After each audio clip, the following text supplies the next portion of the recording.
those pushing the trans movement, well, they're quick to assert that anyone who would oppose this movement, they're transphobic. Well, is that the case?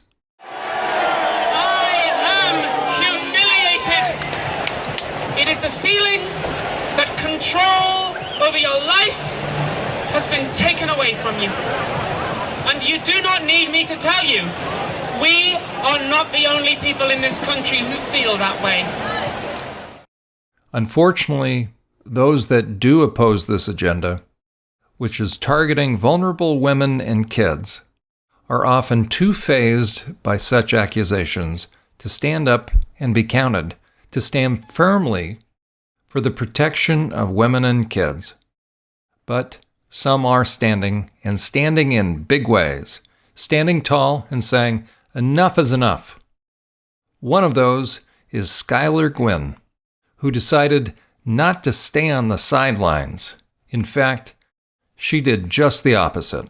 As a 61-year-old, very physically disabled woman, to get on a 900 Vulcan and ride it from Orlando to Milwaukee and hold protest in 9 cities.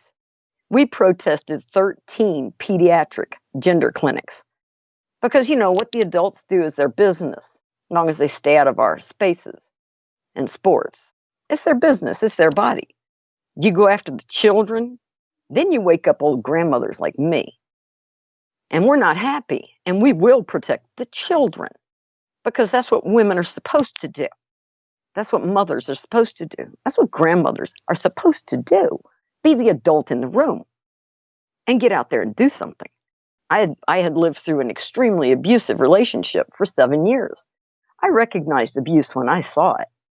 I recognized there's a circle called the Circle of Power and Control for Domestic Violence and Sexual Violence.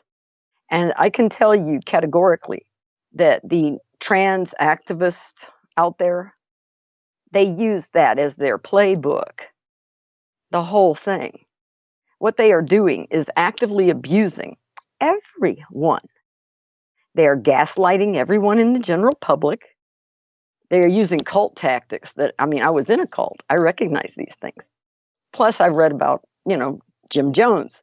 Jim Jones had nothing on these people, because they are literally brainwashing the entire country. And they're succeeding with a lot. You'll hear from Skylar as she describes not only what it was like to ride across the U.S. on a motorcycle to bring attention to the issue of the trans movement's push to medically sterilize and amputate the healthy sex organs off of minors and young adults, but you'll hear her encouragement to the rest of us regarding what we can do to get involved in our own way to protect those who are vulnerable. Next on the Predator Watch podcast. Predator Watch provides a brief overview of important stories in the news or issues of concern as they relate to understanding the nature of sexual predators, their characteristics, how their minds operate, their methods of manipulation, and what motivates them. They hide in plain sight, can smell an opportunity a mile away, and count on people not understanding just how dark their hearts are and how intent they are about always producing victims. Stay tuned as John Euler, a licensed professional counselor with over 25 years of professional experience treating both survivors and sexual predators, shares his insights on this edition of Predator Watch. Oh, you're going to be absolutely good. Because the power of it is this, that I can speak to the issue of men that are predators because I've studied them, okay? Which makes up really everything we're talking about. So they will come at each of us, right? Their goal is to silence people. So they'll come at each camp differently. They don't care. It's all strategy for them. So you can imagine the way they come at me is I'm homophobic. Yeah, good luck with that. Okay. So that's what they do. See, they're beating people over the head with the homophobia card. They do it with racism. They do it with intersex. And what that is that this is a group of people that is appropriating every civil rights movement that has ever existed, because they are not one. They are a cult. And so sorry, go ahead. Child abuse is rampant at the hands of these guys. Oh, it's porn culture. Oh. They are pedophiles. There's pedophiles. This is a pedophile thing. Let us look at Blue's Clues and Disney. We should mention Blue's Clues and Disney. My contention is this, and it would have probably been my contention prior to working in prison, which was not part of my long-term game plan, my career path, but there I was, working on the psychology staff of the Pennsylvania Department of Corrections for 11 years, started the nation's first intensive treatment program in long-term solitary confinement, then transitioned to overseeing the high-intensity standalone sex offender treatment unit with sexually violent predators.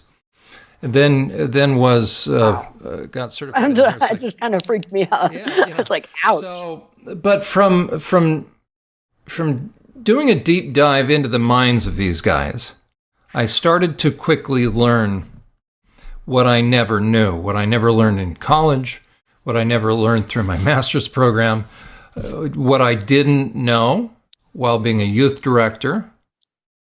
Okay, so now that I know what I know, I can spot a perp a mile away, and I know how they think.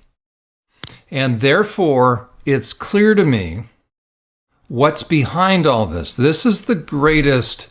And in the video that I put together, Understanding the Trans Movement, and I wish the camera had been more clear on, literally filming it on my end, but I make the case that this is the greatest collection of special interests that are feeding off of like hyenas on a carcass or a bunch of buzzards.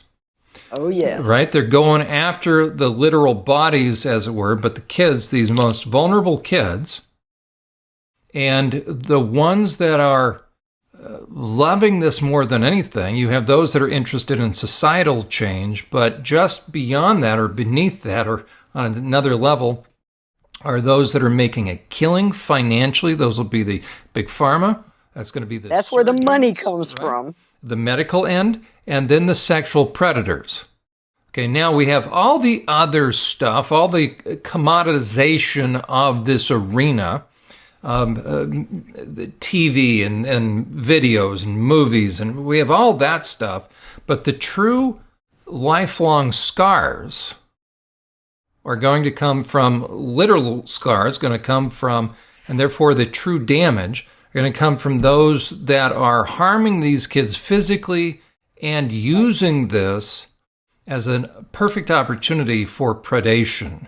And I've made the case of this, that the vast majority of the kids that are being recruited, you have social contagion. I know the book, was it Irreversible Damage by Schreier? Right, Abigail Schreier. She's done a wonderful job. She being an investigative reporter has done a wonderful job, and so she's captured that piece. Given my background, I then bring another piece, which is I see the perpetrators and I see the cult-like aspect. And so those are additional concerns. So let's jump in. And the reason I recognize what you recognize is because I experienced so much of it in my life. So that made it where when I saw what these people were doing, I was able to recognize what you were able to recognize. You learned about it by working with these men in correctional facilities. I learned about it by being abused and terribly by all of these predators. I mean, and that's what ultimately that's what we want parents to know. That's what we want good people to know, and that's what brings us together, right? Anybody that's legitimate should drop everything, should put down their arms. We shouldn't have, right? I use that metaphorically, but when it comes to the safety of women and children, when the Titanic's going down, that's protect the women and children. Okay, there we go. So let me jump in by introducing you, and we'll kind of talk about your bio here because I think it's wonderful. So I'm going to start with reading it. Skylar, Okay. you're a 61-year-old grandmother of 4. You are a butch lesbian. You want to define that since you have that in quotes?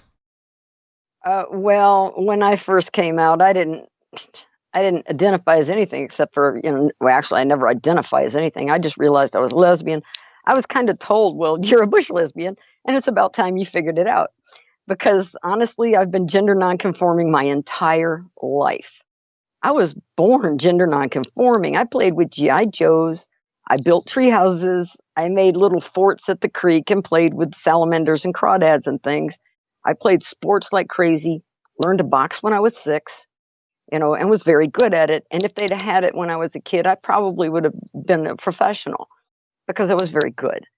And if I had been born in this tired.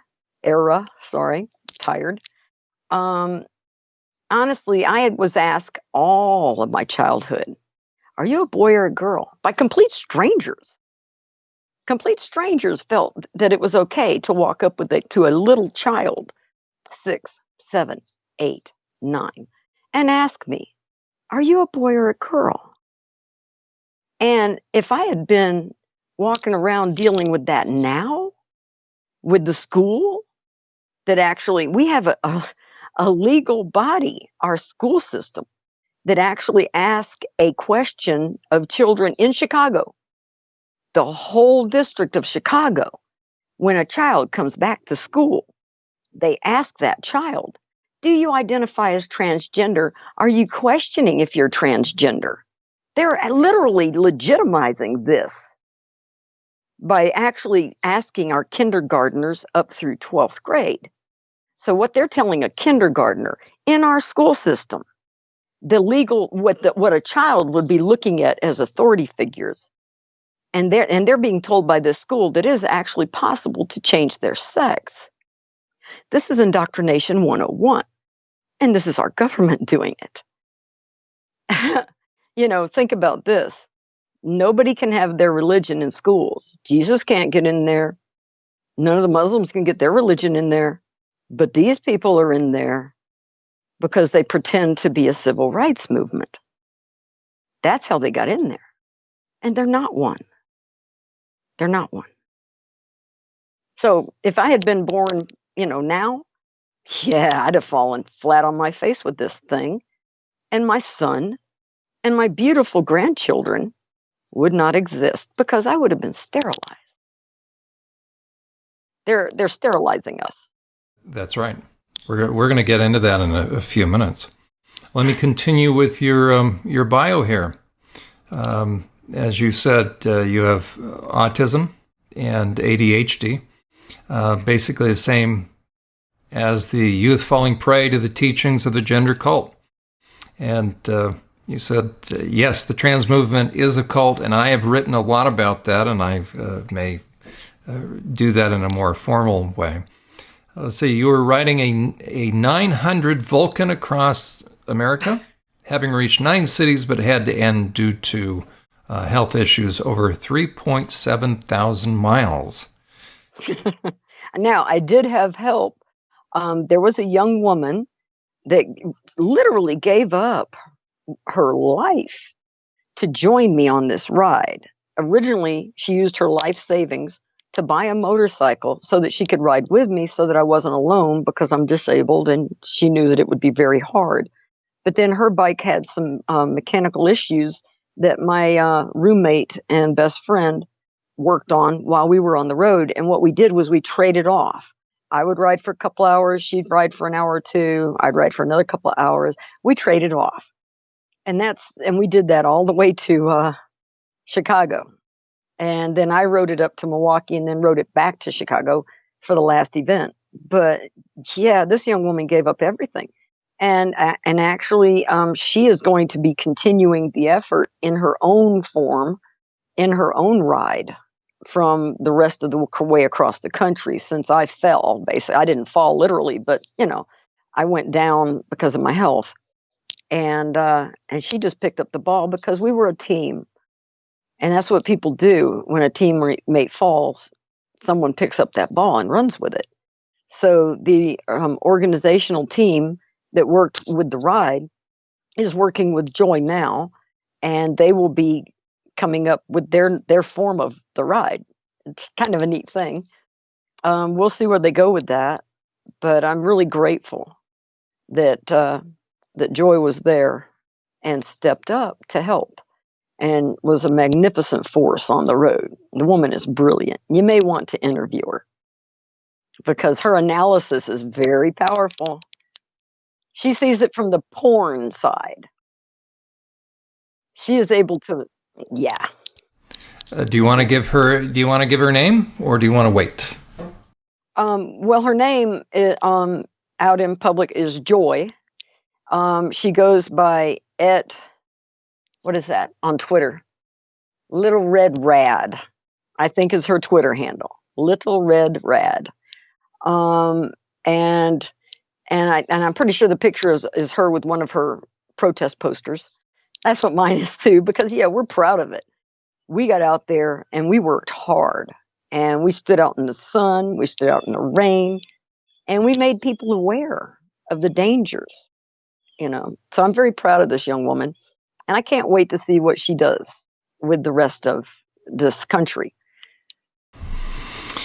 Well, and you referenced what you were doing, which is, let me highlight it even more here, that you were protesting at pediatric gender clinics. You protested at the White House, at women's prisons, and then the Olympic rings that were the traveling exhibit. You were an awareness campaign, and it's readily apparent that the average American does not know that children are being castrated and amputating healthy body parts. That's virtually verbatim what I say. So let me. It's because it's true, and it's true. Absolutely. You handed out your cards, and there's going to be a documentary that you're working on with a filmmaker, and you are an artist that lives on a mountain in North Carolina, and you saw what was happening as I did, and you have said enough. And I would say all good people need to become aware of this and how serious this is, because this is not going away. Right. This is just picking up speed. Jennifer Billick, who she and I interact with, we've never officially met, but she and I certainly online interact. No one does a better job looking into the financial juggernaut that is behind the trans deception, as I call it. So it's interesting how each of us are coming from different perspectives.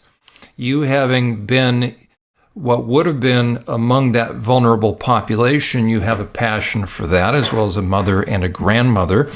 I, as a therapist who've worked with survivors and kids in the system, knowing that prior to the year 2005, myself and my colleagues had never heard of anything like this.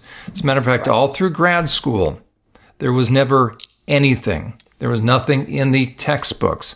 Think about all of psychology prior to the year 2005. So are we being led to believe, or what we are being led to believe is this, that either this is true and every bright individual prior to the year 2005 within the field of psychology or mental health or human services, that they were all clueless, because something that is this big is either real or it's not. So do they mean to tell us, those that are pushing the trans movement, do they want to tell us that the entire field of psychology and mental health, human services, whatever you want to call people helping fields, prior to the year 2005, that nobody had picked up on this, but it was down there, has been down there forever, but somehow it wasn't until about 2010, actually, but it wasn't until RuPaul, it wasn't until Jazz Jennings, it wasn't until Bruce turned Caitlyn, that suddenly truth came out and took the world by storm.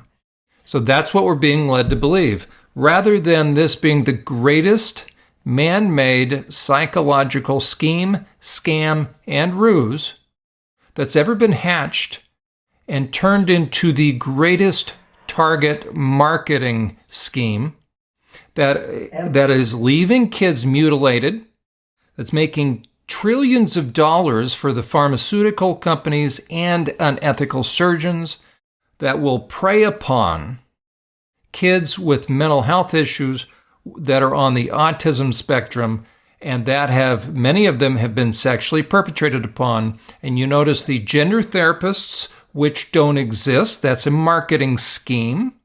There's no such thing as a gender therapist. Those are the therapists that will purposely reframe and rebrand sexual predation, right, in terms of gender confusion. And, I should ask this of the gender therapists: how many mandated reports have you ever written? Because it's all over the place, sitting in their office, and they choose, after 1 to 2 sessions, they're going to fast track this child.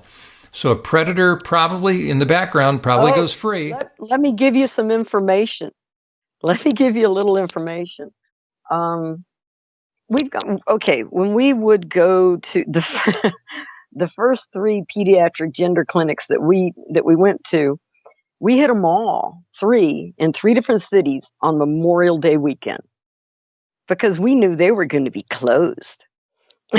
We showed up and covered their doors with our posters and with our big poster, and then we sat down in front of it and did a video talking to America, because America needs to know what's happening. And that one of those is up on our YouTube site. If you go in and do a search on The Ride, A Woman's Rebellion on YouTube, you can find our channel. And there is one video that says that I have a question to ask Americans. That's a good one to watch, because I think that's the first one that we did a video at a clinic. And what I'm asking Americans is, do you love enough? Do you love enough to be the adult in the room? Because these children are being trained to control their parents by threatening suicide. They're being trained to do that. There's even a doctor in Canada that admitted to it. In an article, he actually said, we teach them to tell their parents they will commit suicide so that their parents will affirm them. This idiot actually put it out there, and I'm like, yeah, I'm going to hang on to that, because that tells you the scheme. It tells, and what is the worst thing? What is the worst thing that you can threaten a parent with? The suicide of their child, not just the death of their child, but the death of their child at their child's own hands. And my response is simply, if your child threatens to commit suicide, you're supposed to put them under 72-hour observation. Show them what that means.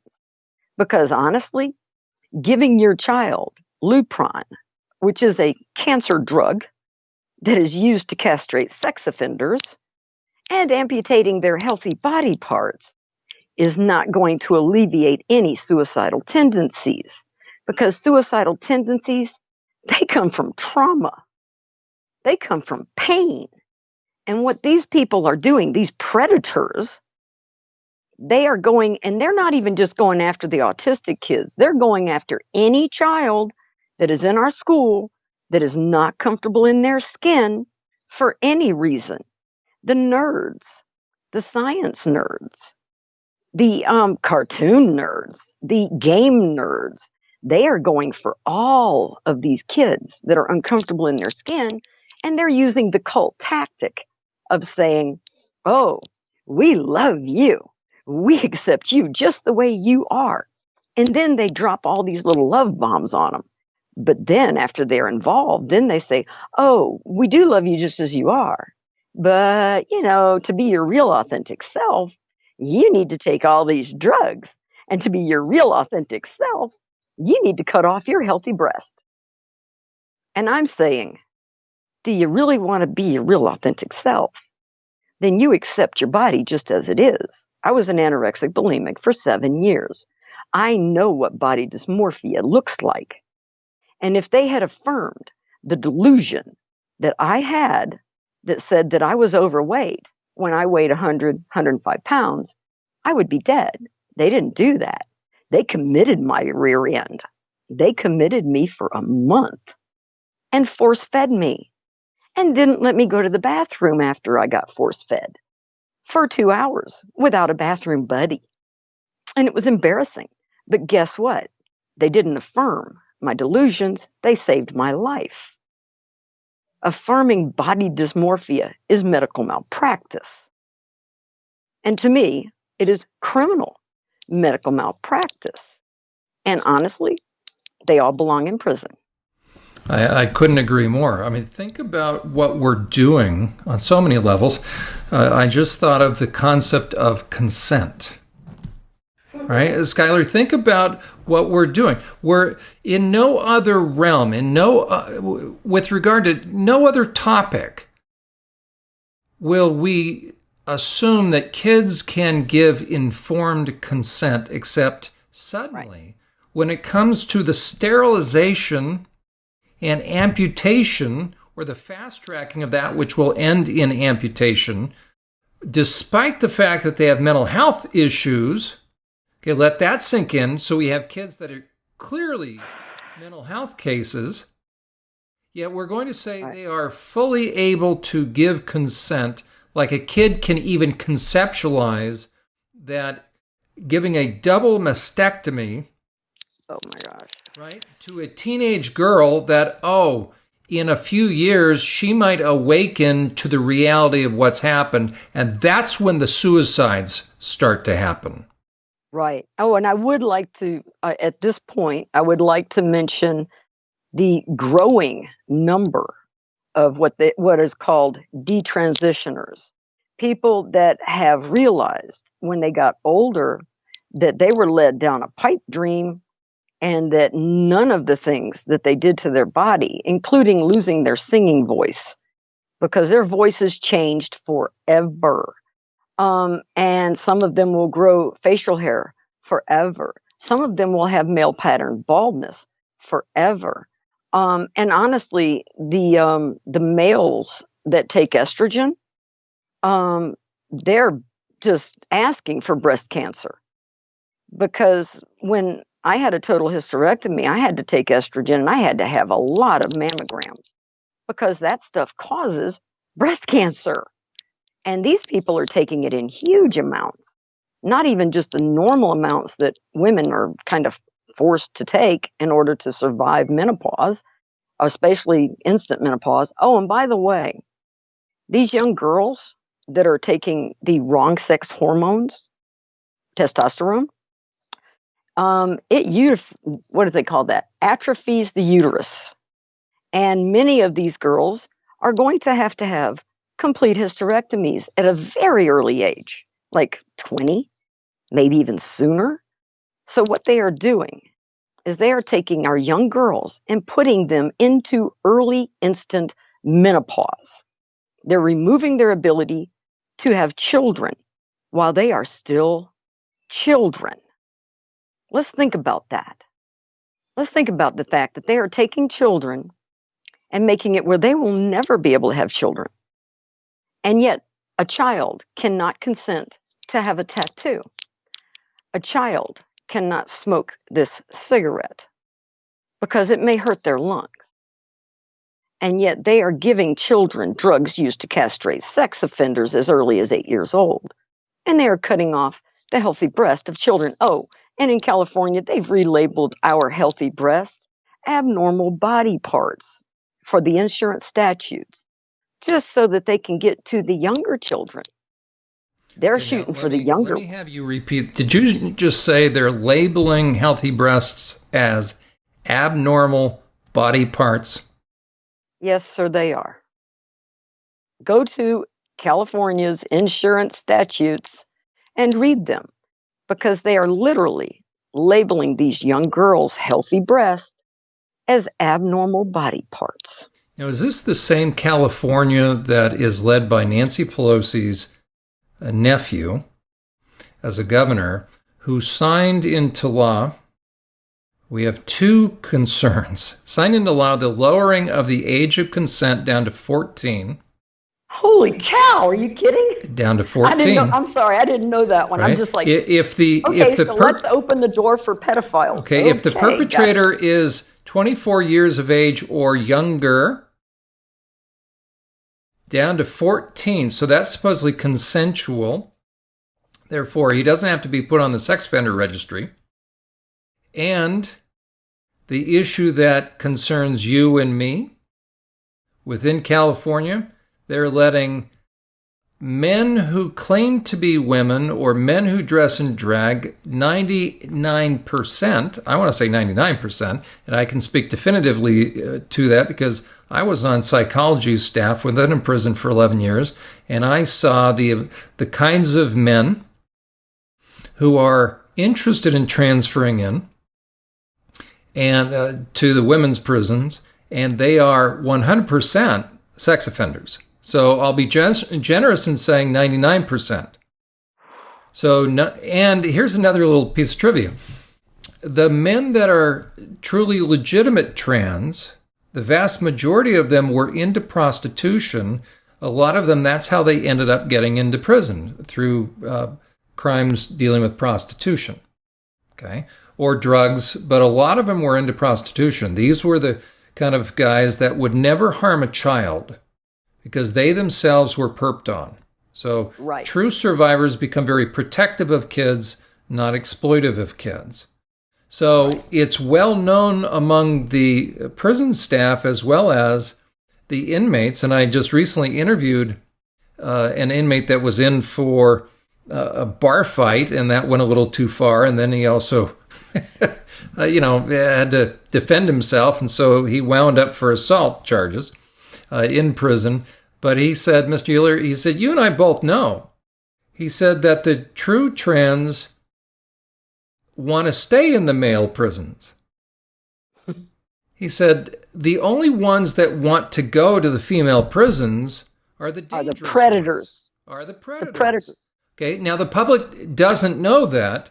And so the predator apologists will use the ignorance of the general public to play upon that when they know the general public doesn't have access to the records to see who it is that is, who are the ones that are wanting to go to the female prisons. And now we are putting predators, we're throwing open the prison doors, as it were, to the most sophisticated and dangerous kind of predators. And the difference between male prisons and female prisons is this. With male prisons, you're going to have men that run the gamut in terms of offenses, some of whom are in there for sex offenses, and therefore you have predators. For the vast majority of females in prison, the vast majority of them have been sexually abused in their lives and were codependent. So you tend to have for women either those that were used or those that are really, really violent who have probably still been used. So that's why they were probably violent, is because they were abused so badly. Correct. Okay, so you have the greatest numbers of women that were already being subjected to male sexual violence in their backgrounds. Now they go into prisons, and if you don't think these male predators don't know that they're walking into just a turkey shoot. They are. And I would like to point out something that I would like America to think about. And that is that what we have here on American soil is a war crime. This is a war crime. Our government is torturing female prisoners by locking them in a cage with convicted rapists and murderers. This is torture, America. This is torture. And I am not okay with it. And I personally don't think there should be any American, no matter what political party you belong to. This problem crosses all political bounds. This is not a Republican, Democrat, Green Party problem. This is an everyone problem because it is torture of Americans on American soil. Do something. We tried to get Freedom of Information Act. We filed to find out how many men were being allowed in women's prisons. And the ACLU, who has recently received, I think it was recent anyway, I just know that they received $15 million from the Arcus Foundation $15 million from the Arcus Foundation, who is, partly responsible for this fiasco. And sorry, I got messages showing up on my screen. That's okay. Talk about for a moment the Arcus Foundation, in case people don't know. Honestly, the woman that they need to go to learn about that is the 11thhourblog.com. Jennifer Billick. That's right. Because that woman, 11thhourblog.com, please go there and learn something. Learn what is happening. Learn about the dark underbelly that is controlling our government. Learn something, because honestly, our government is criminal right now. They are criminal. They are removing all of our most basic human and civil rights. They are removing our freedom of speech. They are removing everyone's freedom of religion. They have already removed every right that women thought that we had. They've removed them all. And this crosses all boundaries. This is such the silencing of women. To think that behind the scenes, and I have made this case more than once, I'll make it again, no man gets to a point where he feels it is reasonable to put on women's underwear and drag unless he's saturated himself in porn. That's number one. Right. That's number one. Right. It takes years worth of porn for a guy to become, to reach a point where he thinks that's reasonable. How do I know? Because I worked in a prison. Okay. Then for him to begin to hunt, right? Hunt is a good way to put it. Okay. That's when even the regular sex offenders in prison know, and that's why these kinds of sex offenders need to be protected. Because it sounds funny, but the regular prison population, you can't lie to them. You can lie to the American people. You can't lie to inmates. And they see the pedophiles in front of the block TV watching toddlers and tiaras, and they know which men are signing up to go prey upon women. Why? Because a lot of inmates still care about their own family members, their own mothers, their own sisters. And now, they are very concerned. Does the average American man, when I was on the road, I did talk to the men a lot, outside the hotels where we were staying. We stayed at some crap hotels, I'll tell you. We actually dubbed one Fallout 3 hotel because it looked like a nuclear bomb had gone off on the outside. Now, admittedly, the inside was in better condition, but the next one, the inside looked like a nuclear bomb had gone off and hit. But the point being, I talked to men everywhere about this thing, and I asked them, do you love your wife enough? Do you love your mother, your sister, your aunt, your daughter? Do you love them enough to protect them from this threat? Because women have had all of our protections removed completely. We have no rape shelters. We have no domestic violence shelters because these have all been handed to men on a silver platter. We have no safe bathrooms. That's right. The Vancouver, British Columbia rape shelter lost all of its funding, right? Because of men in drag. They are targeting women's shelters. Why? Right. Because part of the reason... because they get off on rape stories. Okay, there you go. And part of the reason also, if I'm a male pimp and one of my prostitutes, my teen prostitutes or young adult prostitutes have escaped, where are they probably going to go? They're going to go to a rape shelter. So I'm now I will easily, if I'm a pimp, I will easily say I'm a woman to go in and retrieve my property. And the moment I walk through that door, all the vulnerable women, including the one that I'm retrieving, they will submit. Because predators are cult leaders at heart, and vice versa. Oh, yeah. Skylar, speak again to the issue of the nature of the cult and cult-like dynamics, because that'll be an important thing maybe as we begin to wrap it up. I can't think of a more important thing for the general public to understand, that what we have going on is not only the mass marketing, not only the big pharma and medical and the perps, but the methods that are being employed. Oh, dear. Are cult-like, and that's what people need to understand, because we are fighting very much a psychops operation, and Right. that's something that people really need to understand. So speak to the nature of the cult-like methods being used to groom and manipulate the kids, and then the adults that should be protecting them. Yeah. Well, they use a lot of brainwashing techniques. Most older people have read a book called George Orwell's 1984. And in 1984, they use brainwashing techniques that this cult has just perfected. They actually use 1984 as an instruction manual. They do. Read 1984 if you haven't, because that is what is happening today. Let us take an example of when on a ministry building over in the UK, massive, beautiful building, they covered the whole wall with a projection of this one thing. Repeat after me. Trans women are women. And they get them doing the chant, and this is a cult tactic.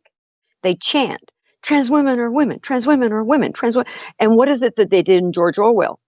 They forced them to chant, love is hate, war is peace, ignorance is strength. And what we have is them being forced to chant, basically, men are women.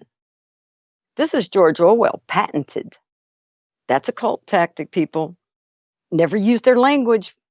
Never use their language, because they are using it as a brainwashing tactic. Let's look at pronouns. There's an article out called Pronouns Are Rohypnol. And the reason they're considered rohypnol is because you are looking at this man and you are attempting to use women's pronouns for this person. And so all the while that you are talking to this person, you're trying to reconcile this cognitive dissonance within your mind. And it slows down your thinking processes. So it makes it very difficult for you to have an intelligent conversation while you're attempting to lie to yourself and say that the man you're looking at is supposed to have a she pronoun. No. The bottom line is, these are not trans women. They are trans-identified men. They are not women of any kind. They're not trans girls. They are trans-identified boys. They are boys that identify as trans. And so, yes, and we will hear people say, well, I'm real. Yes, you're real. You are real. You're real. You're a real boy, or you're a real girl, but you're not the opposite sex. And that's not reality. That is a delusion that has been fed to you and brainwashed into you. And I personally feel the majority of what I would say the average trans-identified person, I see them as a victim. And the only ones that I consider to be, predators, are the ones that are actively working to get into women's and children's spaces. I do want to broach another cult tactic that they use, and that is that they go for the children and they brainwash the children. And what they have done is they are Nickelodeon, Blue's Clues.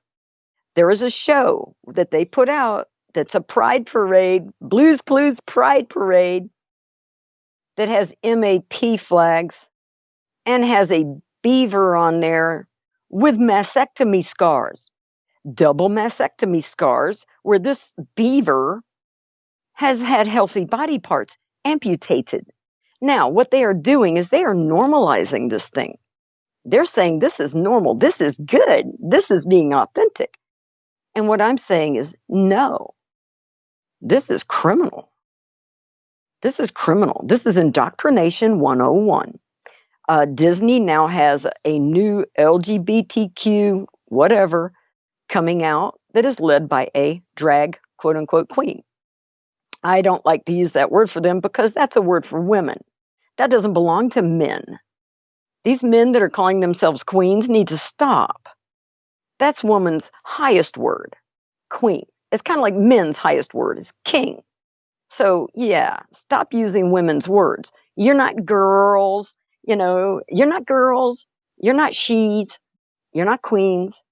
You're men that like to dress up in women clothing. You're men that like to put on women face. Woman face is not right. And women are tired of it. So yeah, I thought we'd call that out. Good. And But it is that's tactics. and it is clear. And Skylar, maybe in closing, but this is such an important point that you had referenced earlier, that it is clear when you look within the trans movement, what these kids are going through and what's happening to the kids. You look at the girls, so you look at the teen girls, and you look at the boys that are becoming girls. And you have a very different reality going on. Oh, yes. Right? You have girls that are trying to move away from the sexualized image of women, but you have the boys that are trying to become as seductive, as sexually seductive as possible. So the question is this: where did the boys get that idea? So I've never once seen a boy get on his own YouTube channel and present as an androgynous girl. Okay, it's always what most of society would call a pinup kind of girl. Right. Right? The kind of girl that... a Cupid doll. Okay, that Ginger on the old Gilligan's Island show. Right. Okay, where did they get that idea, and why don't we have uniformity? Because women are a commodity. Women are considered property, especially here. Probably all over the world, but women are considered property. We are considered sex toys. Oh, I would like to put a plug in for Vaishnavi Sundar's 4-part documentary, Dysphoria, Fleeing Womanhood Like a House on Fire. Because these girls are literally fleeing from womanhood because they're being subjected to porn and to BDSM beliefs as early as 10. And they're being told that it is a happy, joyous, sexual act to be strangled.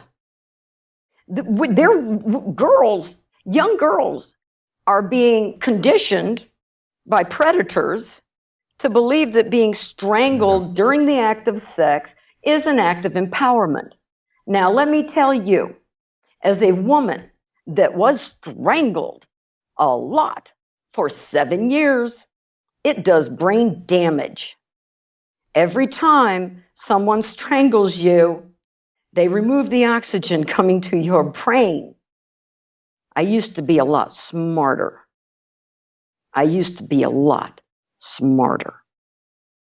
And then I was strangled for many years. This is not empowering people. It's a lie. And I want to add this. Skylar, I was working in the prison system. I was doing a sex offender treatment group the day of, and it was Valentine's Day when 50 Shades of Grey, the first film, came out. Okay, I remember it. It was on a Friday. And I'm sitting there 9 a.m. in a prison sex offender treatment group. I'm running it. And knowing that it came out and knowing that the block TV is hooked up to regular TV, so knowing that commercials are coming out. So I decided to do sort of a field test. I asked how many of the guys were aware of what movie just came out. Well, all of them. Right. Okay. So I asked their thoughts. So I asked an open-end question. So what do you guys think about that? Now, of course, me being the leader of this treatment group in prison, they're trying to figure out what's the right answer, what's Skylar getting at. But by that time, I think they'd gotten to know me that if they stayed within the decorum of the group, that they weren't necessarily going to get jammed up, but I was still taking mental notes. But it was still good for me to ask, and the consensus was this. As they were each kind of smirking in one way or the other, one was kind of smirking, or a couple of them smirking because they thought it was cool. The other, they couldn't believe it. But here was the consensus. And once one of them said this, they all shook their head in agreement. Oh, dear. One of them said this, Mr. Euler, if we had ever been able to have that as a grooming tool, very few of us would have been in here. Meaning the woman's doing the work for them. Right. That's why predators love BDSM, and that's why I have no tolerance with gender therapists who also tend to operate as sex therapists, kink therapists. And the question is this, will they condemn any man putting his hands on a woman, especially to choke her? And that's what parents should be appalled by, because not one gender therapist has taken me up on the offer to come on a podcast and to talk with me about child safety and the dangers of choking.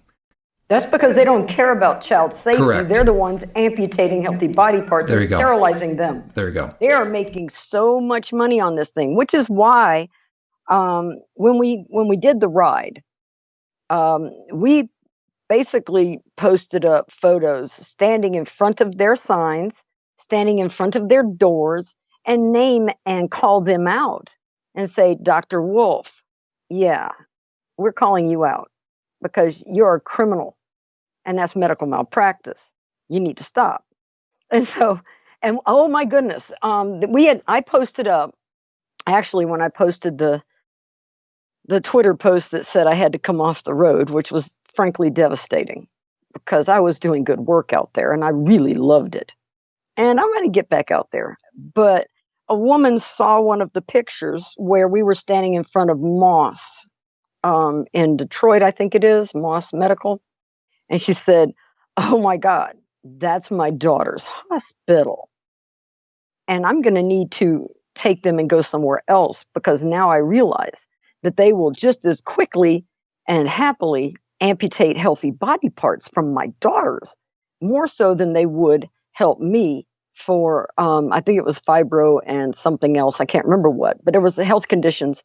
And basically, we at least made this woman aware. And that was the whole point. What I found, the average American does not know or understand what is happening here because there has been such a blanket of fear put over everyone. And what I would like to say is that courage calls to courage. And if Americans do not find the courage that created America, the courage that created our country, if Americans do not pull up their bootstraps, we're going to go down to these people. And we have already lost our freedoms. You just hadn't felt the hot water yet. You just hadn't felt that the water's getting hot, people. Boiling the frog. Boiling the frog, that's right. I have a lot of respect for your work. I am grateful that you are a man that has character, that is willing to take the risk to speak up to this monster that we are dealing with. I respect that greatly. And I really appreciate the fact that you even wanted to interview me because, yeah, I'm kind of weird. Now we all have to be a little cutting edge to be able to be in the forefront and take the slings and the arrows. So, well, Skylar, thank you very much.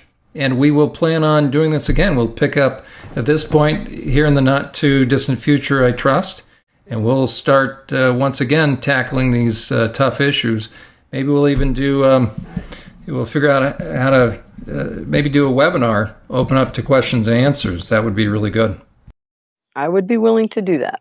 I'm willing to do anything to protect women and children in America because everyone needs to be. Everyone needs to speak up. Everyone needs to get aware. They need to do their due diligence.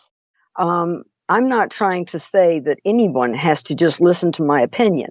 What I would like everyone to do is take critical thinking skills and look at this thing.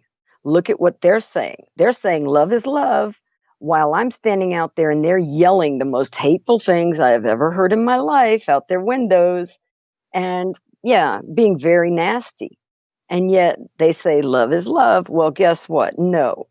What they are preaching is hate. What they want is everyone to be just like them.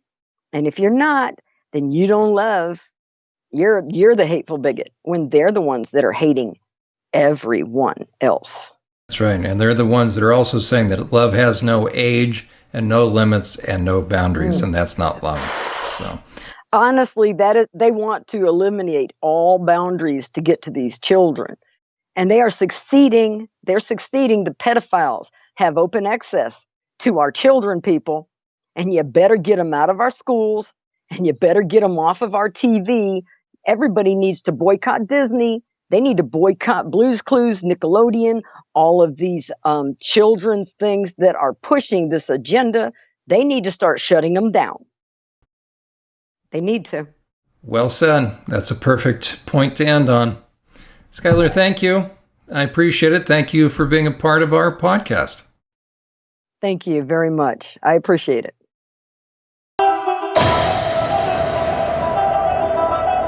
You've been listening to Predator Watch, dedicated to shining the light of truth about the nature of the most sophisticated of sexual predators most likely to target places where victims are most easily accessed. For John Euler and the entire team, thanks for listening. Predator Watch has been sponsored by SurvivorSupport.net. As a non-profit organization, Survivor Support is dependent upon the generosity of people who believe in its mission of supporting survivors. Please consider becoming a monthly supporter of this important work.